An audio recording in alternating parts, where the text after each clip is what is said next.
I don't know if you're talking about the same incident. Are you talking about the incident that... The incident where my son's listed as number two on the hit list. The situation that we had one person who came down and said that a kid said that they were going to be on a hit list. We're not investigators. We're not police. We're not detectives. Right. That's why there's regulations and laws in place under Arizona Revised Statute 15341 that you make written reports to the appropriate school officials so that they can bring in the proper people who can do the investigation. Right. The school did not call the police. You are, as the vice principal, are unaware if any school calls were made to the district. No, I know. So this school failed miserably in this process. Okay. Okay. So what I'm going to provide you is I'm going to provide you a copy of Arizona Revised Statute 15341, and I would recommend that you brush up on that. Finding out that your kid was threatened to be shot at school is terrifying. I know this from personal experience. Fortunately, I've never lost a child to senseless violence and avoidable violence. Now imagine this. Your child was threatened to be shot and killed at school. Teacher overheard it. School knew about it. They didn't tell you. And then even imagine, the unthinkable happening, and they knew about it. Well, here's the dirty little secret. They don't have to. It's written into the law. They don't have to tell you when your child in their care, custody, and control has been threatened to be shot and unalived at school. No, they don't have to. See, in most states, only the school board is obligated to say anything. But the schools aren't obligated to tell the school board. Funny how that works, right? Well, what I want to show you in this video is the pattern and practice that the schools engage in that allow these events to happen. I'm going to show this through two covert hidden videos. One was taken by myself after my son was threatened to be shot and killed in school in 2018. And the other is from well-known internet YouTuber, Rumbler, Stephen Crowder, doing an investigation about something he uncovered in Chippewa. So, whole manifesto and everything. School knew about it. School didn't say anything. There's a pattern here, folks, and we go back through all starting at Columbine, Oxford. There's just too many, and that's unfortunate that I can't ever remember. Schools all knew about it. They knew about the problem ahead of time. They didn't tell the parents. I fixed that, and that's what I'm hoping you'll sit through the whole video for. And I'm going to show you what I did here in Arizona. I got the law changed. Now in Arizona, teachers, all faculty and staff are mandatory reporters. If your child is threatened to be shot and killed in school, or threatened with serious violence or physical injury, they have to tell you in the state of Arizona. And I'm going to show you the law. I'm going to show you how it changed in Arizona. And I'm going to show you that it's the blueprint for you to take to your legislator and get the same thing done. Right? It's time to take a no tolerance stance to government inaction when it comes to our children. So I hope you'll stay through this video. Hope you learned something. Please share it. It's I don't monetize this channel. Nobody will ever be able to say what I put on my channel is for clicks and views. I do it to share knowledge and to have some fun. That's it. So I hope you learned something from this video. I hope you will take it to your legislature and get the laws changed in your state. Make these teachers mandatory reporters because the schools know that there's a problem. They just don't have to tell you about it. So on with the video. What we have today is a story regarding a would-be school, thank God, didn't take place, and a police report where we know who this person was going to target, why, and how. And that may not seem like news. The scary part is that the administration knew it. The police knew about it. A lot of people knew about it. except for you, the parents. You were never told. Except for you, the parents. You were never told.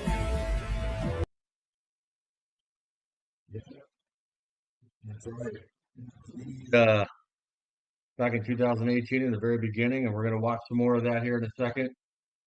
And that was Steven Crowder in 2024. And like I told you in the brief intro, we're going to go through the first part of this video is going to be my talking to the vice principal of Mountain Trail Middle Schools here in Phoenix, Arizona. Should I say former vice principal of Mountain Trails Middle School here in Phoenix, Arizona. This was taken via hidden camera on my cell phone, so he didn't have any idea he was recording. And it's interesting, but I want you to pay attention to the very eerie similarities between this phone call and the phone call I'm going to play you in a few minutes from Steven Crowder's investigative journalist. Let's watch.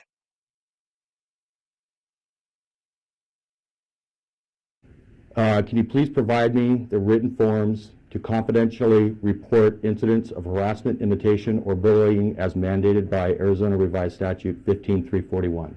You're holding the one there, and the other one is online. Okay. And I can show you on the website exactly how you access that. Okay, so this is the form that's used to confidentially. So is a student required to put their name, student ID on here? That form that I'm holding is a copy of the student form that we use to report these types of incidents,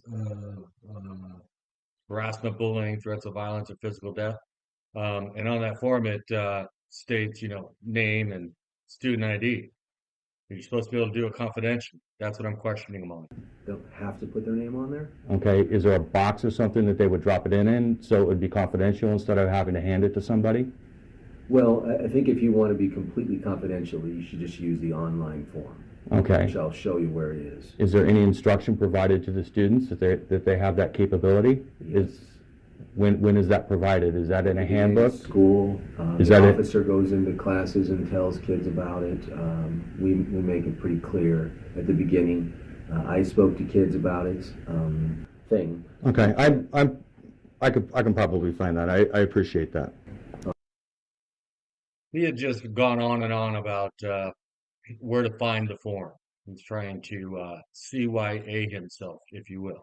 I just want to show you. It Okay. looks like you're pretty serious this morning. So. Yeah, I'm very serious this morning. Did anyone report in writing to the appropriate school official and a description of the appropriate disciplinary procedures for employees who failed to report suspected incidents that were known as mandated by 15341? Well, I haven't had a chance to talk to this yet. Okay, then. Allegedly, which wasn't brought to my attention until I spoke to your wife. No one came forward and told me that said anything or did anything, so I wasn't aware of that. So when your wife told me, I went to talk to Miss. I plan a meeting with Miss today during his prep hour. Will you be submitting in writing to the appropriate school official a description of what happened as mandated by ARS 15341? Once I speak to Miss, if I feel like he acted in contravening of the policies of the district, then we will follow the policy as it's written. Notice he said, if he feels, if they feel. He's not talking about law enforcement feels that a threat to shoot and pew unalive a child is not need to call the police. He can make that determination himself. But he'll contradict himself later in the video. Why was my son, as an alleged victim in this incident, not given a written copy of the rights, protections, and support services available to him as mandated by ARS 15341? It's the bullying rights. Well, he would have gotten that. He has not received it. I have not received it. Nobody's received it as reference to this incident. Right, but he never came forward and reported it. So until he comes forward as mandated by ARS 15341. Mind you, they're waiting for the student to come forward and report the threat. But in my son's specific incident, a teacher overheard the threat and told them to stop it, right? Stop talking like that. I don't want to do the paperwork, was what he told the kids, right? So the teacher overheard the threat, but unless my son reported the threat, right, the school's not going to say anything. A copy was supposed to be given to my son as an alleged victim of the incident. Understood. Okay, so that was not done. So that's a no. Well, but you have to understand, he never came forward, so we didn't know he was a victim, so we didn't know to give him a copy of that.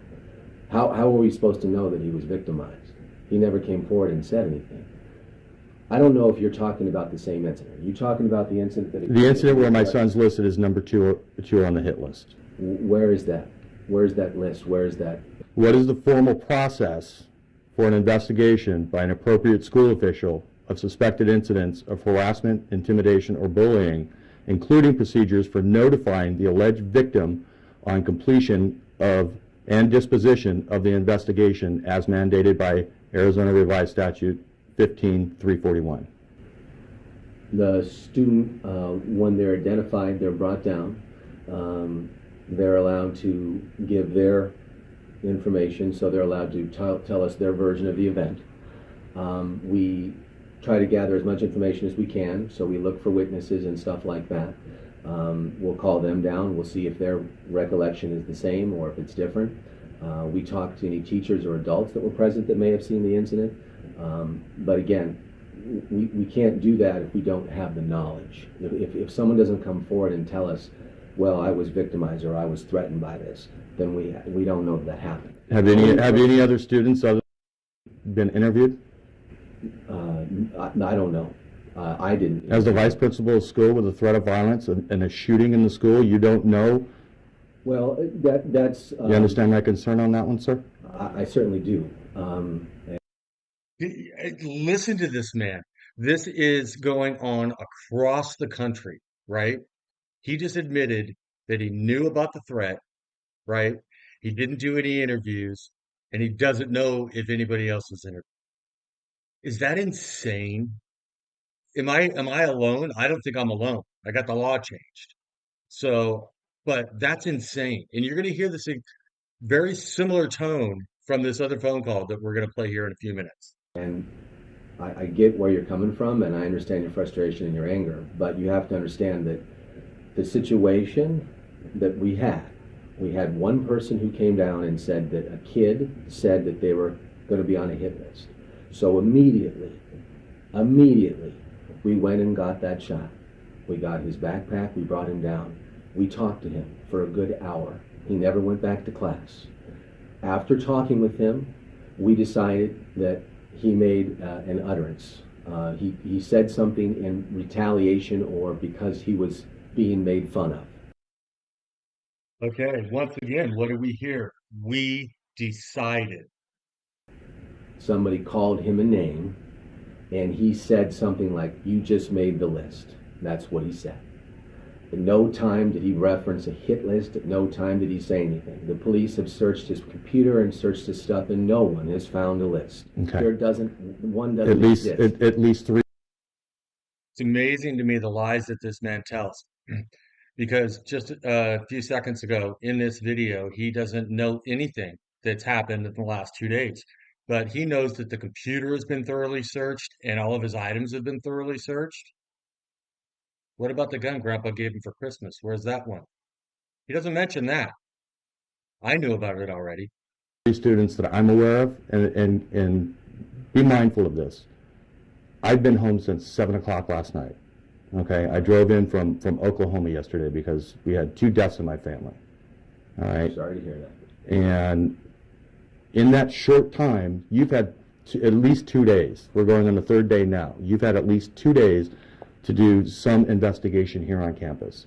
You have interviewed one student and have made a judgment that that student, based on the conversation that you just told me, their safety and security is not in jeopardy because you talked to the person that was the accused. Well, that student. You did not corroborate by independent witnesses any facts.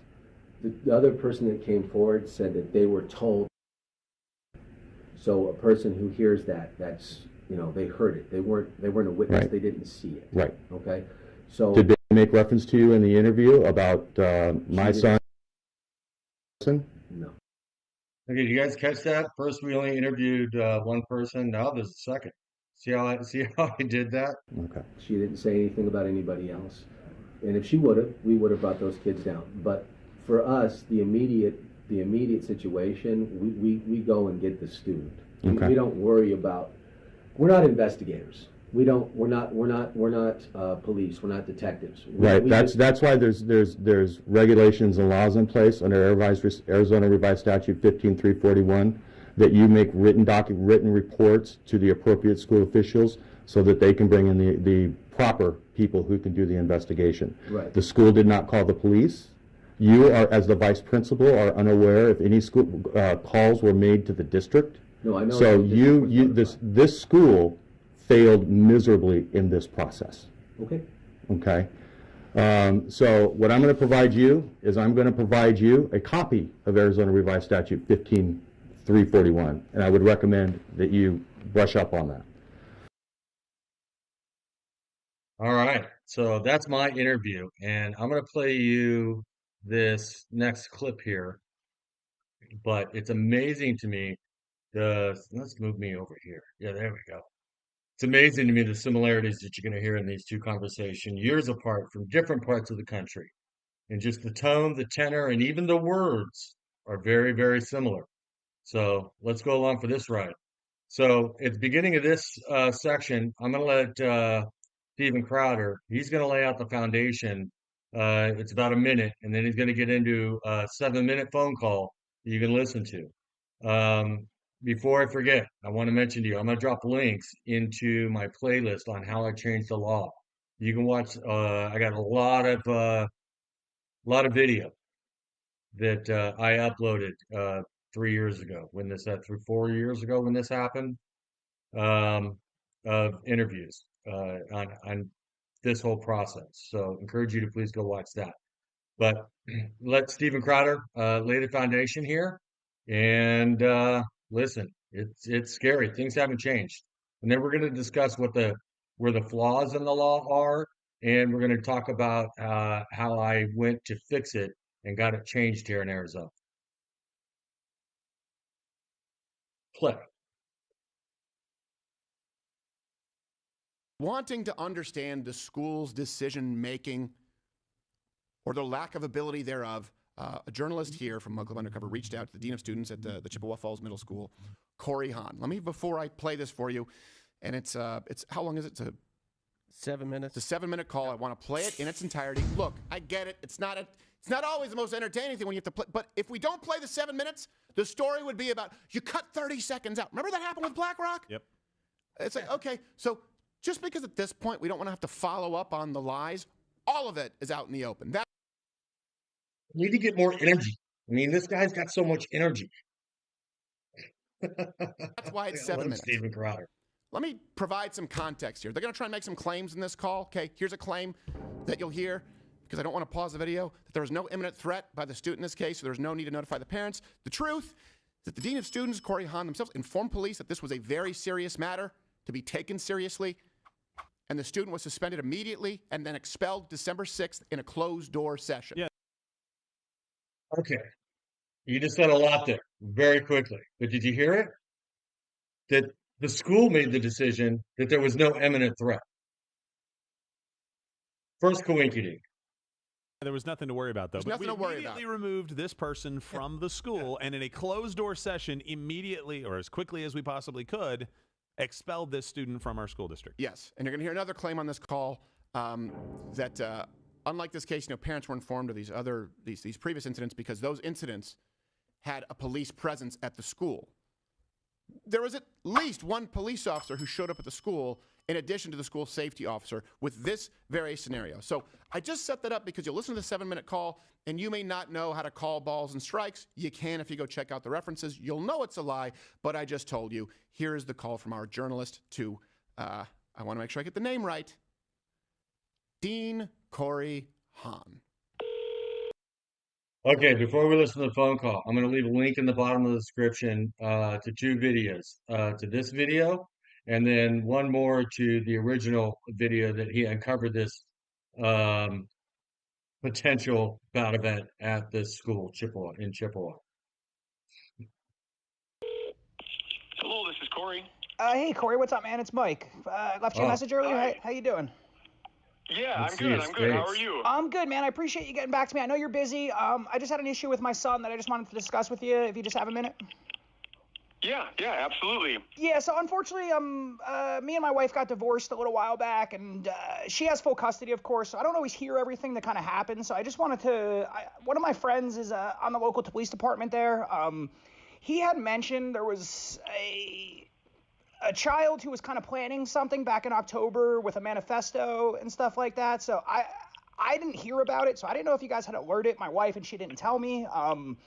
Because that's just kind of concerning for me if that's the case. Again, if you guys didn't reach out to parents and let them know for some specific reason, I understand that. But I just wanted to make sure if that event happened the way it was explained to me from the police officer, that you guys didn't send an alert out and basically my wife didn't tell me about it, right? So. Okay. Yeah. So, I mean, what I can tell you is that, like, there was an incident that involved a student, and I won't get into kind of the specifics of that, but there was an incident that involved a student, and we found out about it right away, and we took the actions that we do with every student, right? We investigated it all the way through. We're lucky enough to have a school resource officer here with us, and we brought him in on it too, and we kind of followed the procedures that we normally do with those things. I can look back, but I don't believe we sent anything out to parents because through our investigation of everything that was going on, there was at no time that we felt an imminent threat to any of the kids in our building. Does that sound familiar? Did you just see that a few minutes ago? From the vice principal 3 years ago across the country, damn near the exact same words. Or our building at all, anything like that. So that's why we wouldn't have sent anything out to parents at the time. Okay, and part of the reason I was asking is I know there was some swatting calls, and there was an incident like a year or two ago too, where an incident happened. It was investigated. It was not credible at the time, so you guys did let parents know at that time. So I just wasn't sure if it was a situation like that or if it was something more serious, Yeah.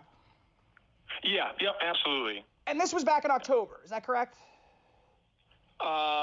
Yeah, I believe so. I don't know. I can't remember the exact date. Okay, yeah, and again, I'm not trying to put anybody on the spot or get anybody in trouble or anything. Again, one of my friends from the police department was telling me that there was a manifesto found, and it was pretty graphic and stuff, so it seemed like something we would normally, or you guys would normally kind of let parents know about, so I just wanted to, kind of clarify that, or clear that up, basically. Gotcha. Yeah. Mike, can I ask your last name? Honestly, I just want to remain anonymous right There now. it is. I don't want again, I'm not trying to put anybody on the spot or have my kid, shine a light on him in any way. The main thing I was just trying to find out is basically if you let parents know and if my wife didn't tell me, so. Okay, yeah. The reason I ask is just because, right, as a school district, we always do everything we possibly can. I mean, safety is our number one concern, right? There's never anything that we do that safety isn't the forefront of what we're doing, and keeping our kids safe, keeping our staff safe, everything like that too, or whatever. And so I'm just a little bit curious too that the police department would be leaking something like that to somebody as well too, because right, we work really closely with them, and we just want to make sure that we're all on the same page with kind of who's saying what to who, and We want to make sure that government's got our story in line so we can control the narrative. That's what was just said. that type of stuff. No, and I definitely get that. Again, this was a private conversation. I don't want to put him in any hot spot or anything. Like I said, the way he had described it, it just seemed a little more serious than some of the other stuff that you let parents know about, right? Okay. Yeah, and like I said, we do our due diligence every time, and at no point did we feel like there was an imminent threat to anybody or any safety concern like that in our building at the time or anything, which is why we didn't reach out to parents. Did they go to the same what do you call it, government explaining conferences for teachers? Can I just ask why you would let parents know about the other stuff, the swatting calls, the other incidents that were deemed not credible, but you wouldn't let parents know about this? I'm just curious. What's the difference? Yeah. Well, I mean, so Mike, I'm going to be totally honest with you. Like, I'm a little bit concerned about this conversation because it seems like you're digging for some things.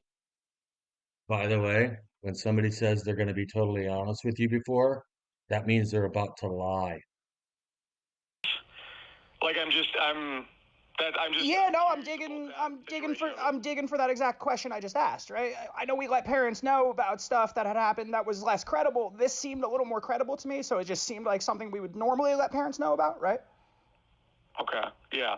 And I guess, like, if you would like to come in too and discuss this in person, I would love to do that too. And we can kind of go through all that. We can bring Officer Downey into the conversation as well, and he can kind of fill you in on some of those different types of things. So. Yeah, no, I would definitely possibly be interested in that for sure.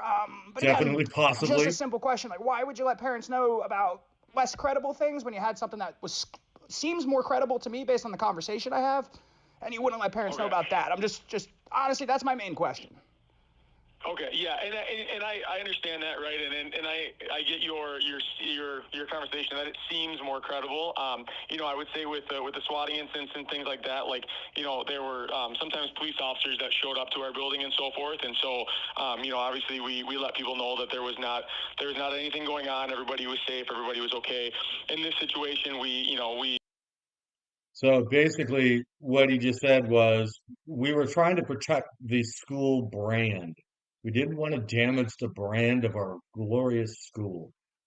We wanted to keep it in the four walls and keep our dirty little secret. We got to it right away. We handled it really quickly, and again, we felt that there was no credible threat to to our staff or our students at the time or anything like that. So. But that's my question. Like previously, there was no. We didn't think there was a threat. We didn't think there was any problems, and we let parents know. But what's the difference between this situation?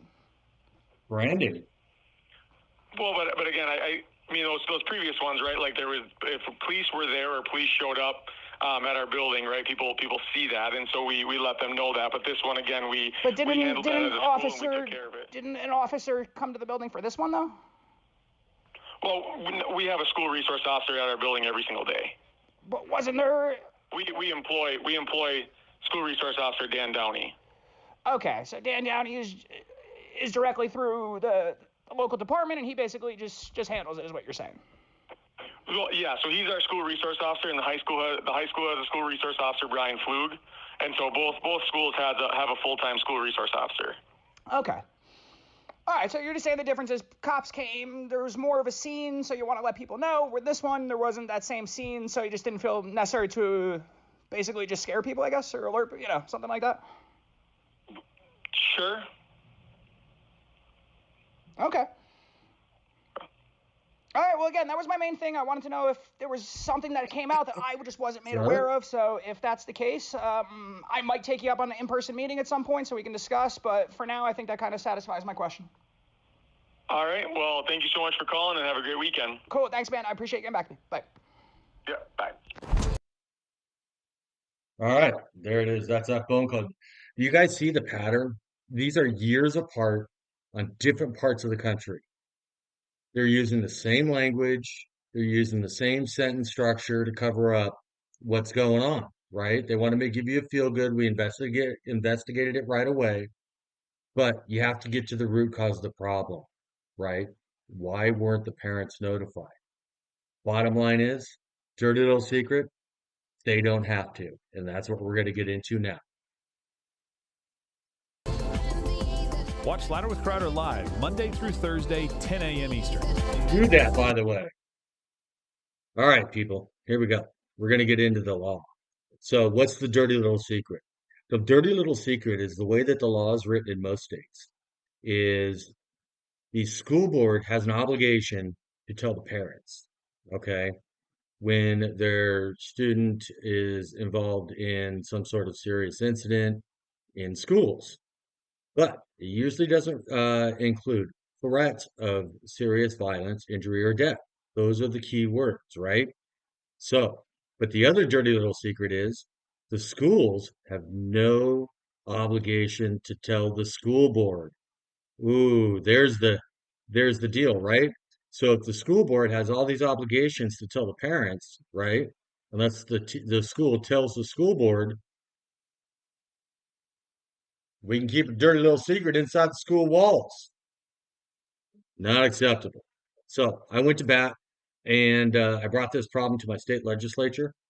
I got my representative, Nancy Bartow, to buy in, and she fought with me for about 18 months to get this bill passed. Let's take a look at how it changed the law. Okay, so this is Arizona Revised Statute 15153, and it covers crime reporting policies and procedures, notifications, and discipline for this section specifically devoted to schools, right? So each school, section A, each school district governing board and charter school governing body shall prescribe and enforce policies and procedures for schools personnel to report any suspected crime against a person or property that is a serious offense as described by section 13706, which is Arizona's criminal statute, or involved in a deadly weapon, or that involves a deadly weapon or instrument. And this is the part where we got added to the law, or serious physical injury and any conduct that possesses a threat of death or serious physical injury to an employee, student, or other person on school property, right? So it just wasn't a serious offense committed, a serious criminal offense that involved a deadly weapon instrument, but it's also conduct or a threat that we have to now do the reporting, right? So the other sections that we got adjusted was each school district governing board and charter school governing body in the state of Arizona shall prescribe and enforce policies and procedures that require school district and charters to notify the parent or guardian of each student who's involved in a suspected crime or any conduct that is described in subsection A, right? So what does that mean? That includes our new requirement of conduct that possesses a threat of death or any serious physical injury to an employee, student, or other person on school property, right? So that's what we got. So we got that added to it. Then we got added that we made them take action to notify students and parents, right? By July 1st, 2020. So that was about 6 months or so after we got the governor signed the bill, or 90 days afterwards. By July 1st, 2020, the Department of Education shall develop and process a process to verify each school district and charter school has adopted the policies and procedures required by this section. Beginning January 21 of 2020, a school district or charter school that has not adopted the policies and procedures required by this section is not eligible to apply for school safety program grants pursuant to section 15154. Now, I'm going to be honest with you. In my state, I fought for criminal sanctions against those who didn't report. You know, in Arizona, like most states, if a nurse or a doctor or somebody of that nature knows of sexual abuse, physical abuse of children, they don't report it. It's criminal, right? I fought for that, but a certain party on the left thought that was not a good idea. But the compromise we came up with was take it from their pocketbook, right? Don't get your shit together. We're going to take your money. All right. So this is about the district, right? Arizona Revised Statute 15153. But it also references back a lot to Arizona Revised Statute 15341, right? So let's take a look at that. So this is Arizona Statute 15341, which you heard me reference a lot in the video. And in that video, I didn't realize the board didn't have an obligation, or the school didn't have an obligation to tell the board. So anyway, here we go. We are going to go. Oh, did it? Let me go down here. Okay. Oh, I know how we do it.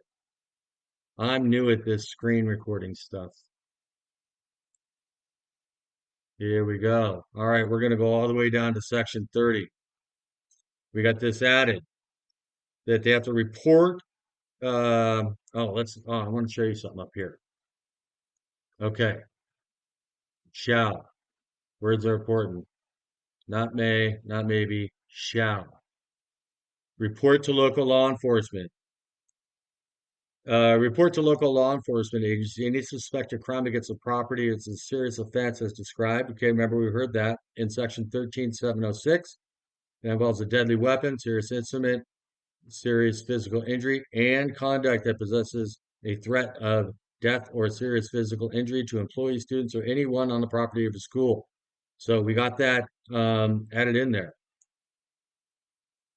This paragraph does not limit or preclude reporting by school districts or an employee of suspected crimes other than those to be reported by this paragraph. For the purposes of this paragraph, dangerous instrument, weapon, serious physical injury have the same meanings as described in 13-1501. We're going back to definitions, but let's get to the juicy part. Whoa, look at all this change we created, people. Look at all this change. All right. So the red part is the really important part. Okay. So, but we're going to get into it. Number 36 says prescribe and enforce policies and procedures to prohibit pupils from harassing, intimidating, and bullying other pupils on school grounds. Okay. School buses, blah, blah, blah. To, electronic. Okay. So that's basic standards, right? This is one we got added into the law. A procedure for pupils, parents, and district employees to confidentially report to school officials incidents of harassment, intimidation, or bullying. The school shall make available written forms to provide a full and detailed description of the incident and any other relevant information about the incident. Sorry, guys, my eyes are getting hurt. We're going to look up here. Bigger word for it. Mold. A requirement that school district employees report. See, there it is. Another important change we got. That the school district employees report in writing suspected incidents of harassment, intimidation, bullying to the appropriate school officials, and a description of the disciplinary procedures for all employees who fail to report suspected incidents that are known to employees. So, guys, that one was huge, huge. Basically, this makes them mandatory reporters. If your kid is threatened at school, they have to tell you. All right, let's move on. Requirement at the beginning of each school year, school officials provide all pupils with a written copy of the rights, protections, and support services available to the pupil who is the alleged victim of an incident reported pursuant to this paragraph. So remember, in my incident with my son never got those, but now they're going to get those at the beginning of every school year, right? If an incident is reported pursuant to this paragraph, a requirement that the school officials provide a pupil who is an alleged victim of the incident with a written copy of the rights, protections, and support services available. Again, that's twice they have to do it, beginning of the year and when it happens, right? Double coverage. I love this one. A formal process documenting reported incidents of harassment, intimidation, and bullying, and providing for confidentiality, maintenance, disposition of this documentation. The district shall maintain the documentation of all school districts of all incidents reported pursuant to this paragraph for at least 6 years. And then it goes on to say the school shall not use this documentation to close disciplinary actions unless the appropriate school official has investigated and determined that the reported incident of harassment, intimidation, or bullying occurred. That's still giving them some leeway. We don't like that. But it's documented, it's in their file, and it has to be forwarded to the next place that they apply. So that's good. A formal process for the appropriate school officials to investigate suspected incidents of harassment, intimidation, or bullying, including procedures for notifying the alleged victim and the alleged victim's parent or guardian. Boom, goes the dynamite. That's what you have to get changed, people. Or employee becomes aware of suspected incident of harassment, intimidation, or bullying. Then we got disciplinary actions for kids who make false claims, and a procedure set forth and consequences for submitting false reports. Guys, I hope you stuck with me through this video. I really do. This is important stuff. You can get this, copy and paste these two statutes and send them to your legislator and tell them you want this in your state, right? It's going to save lives. I know for a fact we haven't had a school shooting in Arizona since this law was passed. And I'm talking with a couple of police officers who have leveraged this law when these types of incidents come up because they have the leverage to use it. I'm not a big fan of law enforcement and government these days, but we got to give them the tools and the training to be successful. And we, the people, have to demand that they do that, right? If we don't hold them accountable, nobody will. So thanks for watching, guys. Please share, mirror this video, send it to anybody you can, anybody who's got kids, grandkids, somebody in school. They should be watching this video. They should have this knowledge. Thanks for watching, everybody.